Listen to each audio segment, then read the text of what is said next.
at NASA for 10 years, and I have basically the same job here now, with a lot of the same NASA grants and projects. So one thing I'm really excited about, I actually brought with me, is Oceans Across the Solar System.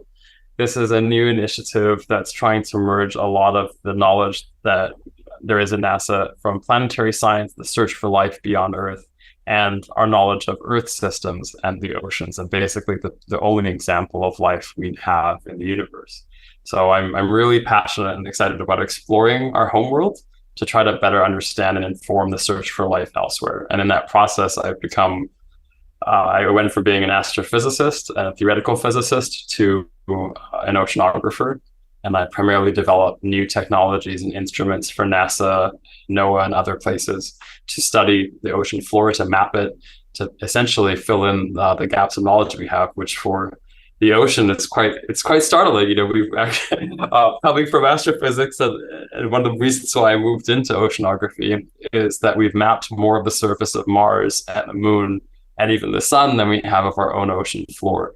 One of the projects I'm leading is a global effort to automate the coral reef detection of organisms and change over time. So just like we study on Earth's land, you know, how crops are changing over time or how forest areas are changing, we don't have any of that kind of knowledge in the water just because there's no baseline mapping data. So a lot of times we'll go to an island, we'll map an entire coral reef, and then we'll return every year and do that again and again so that they can look at what's changing in the environment and sort of come up with a census for that coral. And then they say, okay, you know, this one's doing well, it's recovering, or this one got hit by a marine heat wave. We need to reduce some pressures on it to help it recover itself. That model's worked very well, except it's sort of based on this parachute science model of, you know, someone will come out, they bring these technologies, they do the science, and then they share the results with the community. But in all of the best kinds of science conservationist engagement that we've seen, the long-lasting efforts involve the local community at a grassroots level. So what we're trying to do right now is launch a global 4-year effort to, and we've done this in Guam successfully with another NASA grant. Train in Guam, we trained 25 local pilots. So these are students who had never flown a drone before. We gave them advanced drones, we flew them like sensors, and said, okay, we're going to train you and pay you every year, you know, to go and map your own reef and preserve it. And the minute that you get local folks involved in their own conservation, then they see for themselves, this is what the reef looks like. This is the reef that they depend on. They're invested in protecting it, and they produce the data sets themselves. They have sovereignty and ownership over it, and it completely changes the paradigm from this parachute science model to a capacity building, you know, indigenous community model where we are sharing that knowledge and they're sharing the data with us.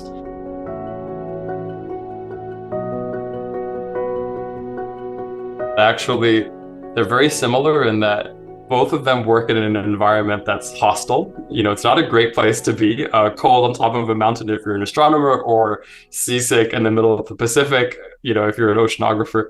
And then they both, what I deal with a lot is remote sensing. So trying to study these environments without touching them from afar. And astronomers are very good at not touching things, mostly because they can't. So they get all the information they can from light, right? And light has so much information in it. Just from this image, right, you can tell I'm human. Hopefully there's a chair, right? There's materials, there's colors, there's spectra that tell you information about what I am and what this is. We use that same information with telescopes to look out at the universe. And then with satellites and aircraft, we look down at Earth and try to assess the same information. But the challenge is always in water, it's dark, right? It gets really dark really quickly. And that for a lot of oceanographers is the end of the story. And for me, it was like, well, in astronomy, all you work with are things that are dark, right? You're working in this limit of tiny amounts of light. And astronomers are not shy about building very large space telescopes to solve the problems of this darkness, right? To try to gather as much light as they can to detect something and pull it out from, you know, nowhere. And I think as oceanographers, we should adopt that same philosophy. We're looking at the ocean like humans do, and we need to be looking at the ocean like animals in the ocean do, with massive eyes, right? Big optics, things that can see very, very deep in the water, because it's there to be gleaned. It's just a matter of will. Just like astronomers, dreamed up the James Webb Space Telescope, and the OWL was one of my favorite, the Overwhelmingly Large Telescope. All of those telescopes started as this is what the physics is saying we should do. And in oceanography, I've made a career of saying, well, the physics demand this, and so I'm going.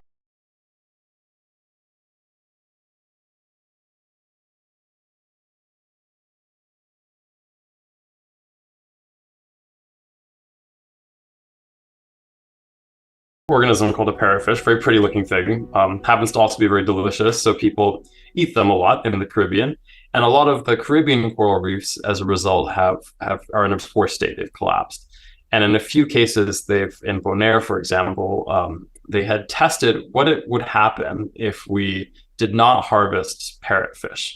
So the fishermen were told, okay, you can go after different things, but let's try to let the parrotfish recover to see if it has an effect on the coral reef. And the entire coral reef ecosystem recovered because these guys were going around cleaning the coral from algae and helping it recover. And then as a result, the fish stocks of everything else went up.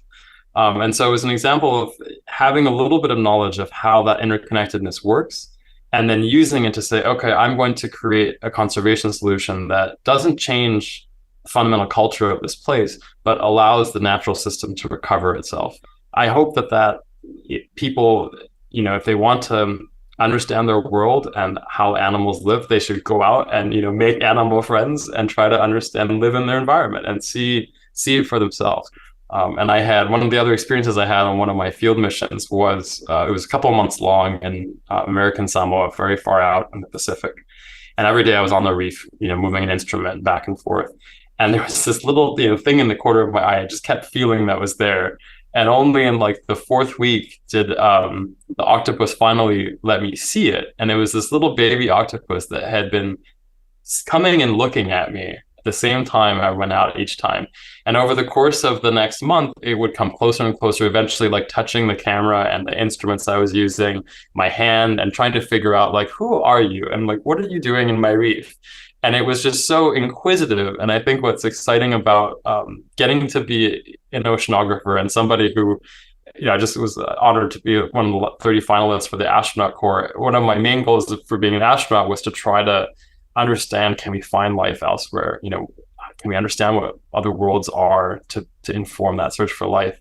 And here in the ocean, you get to have this eye-to-eye look with another creature and see that it is sentient, and then realize that it's looking at you and asking the same question, and that's just, for me, the most mind-blowing experience beyond stromatolites corals is just getting to be in an environment where animals regularly look at you and recognize your sentience, and you get the opportunity to look back at them and see the same thing and realize, oh my gosh, this is really just one little planet, and we're all kind of getting along together, for better or for worse.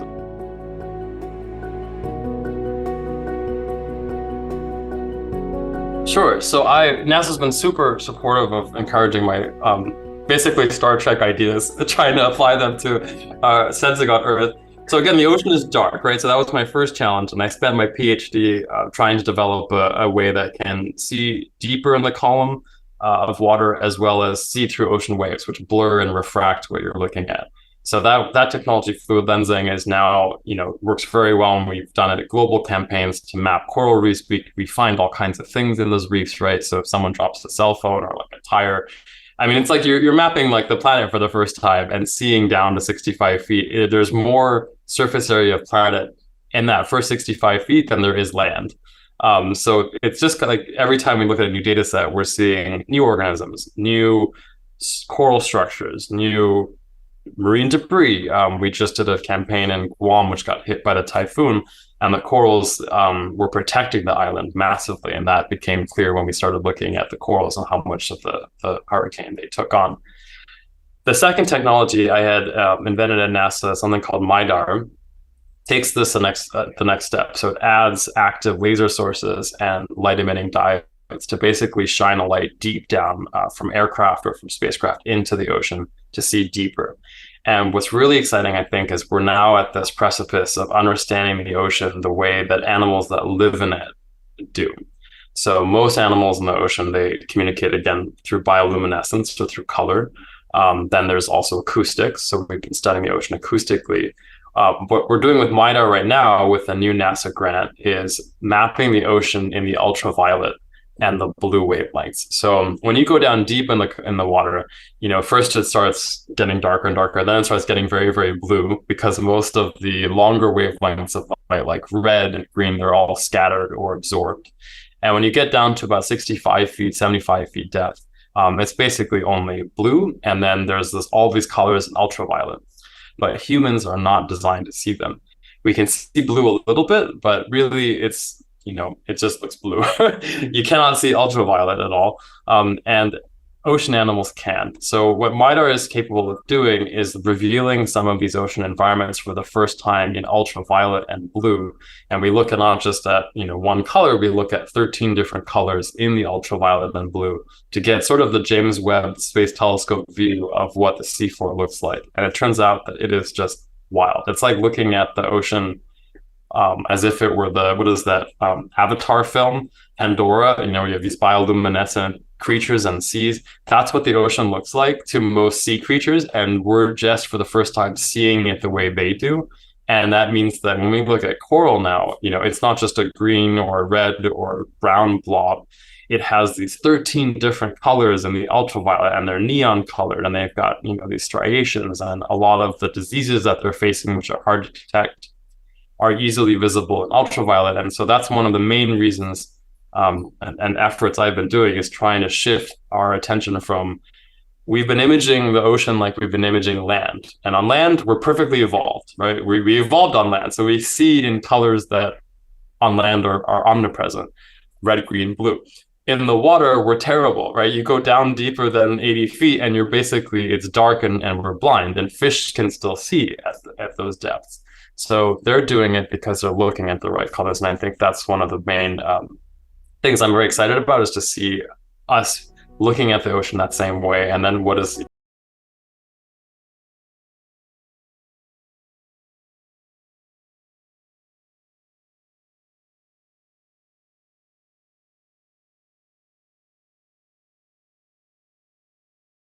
we're coming to work and getting to see things for the first time. That never gets old. Science is not easy, and being someone that was a lifetime Trekkie and getting inspired by the discoveries they're making, what they do not show you in Star Trek is that science is a lot of drudgery, right? It's a lot of failing and spending tons of money and not getting a great result, and that's okay. And you can get through these things if you can start learning how to build really good relationships with mentors and peers, and learning from them, sharing in the failures when they happen, creating an emotional support group. I think one of the nice things, and then there are a few, of being someone that identifies as LGBT is you learn to create, a lot of cases your family will cut you off and kind of disown you or separate yourself. That support network that you grew up with is essentially pulled away from you.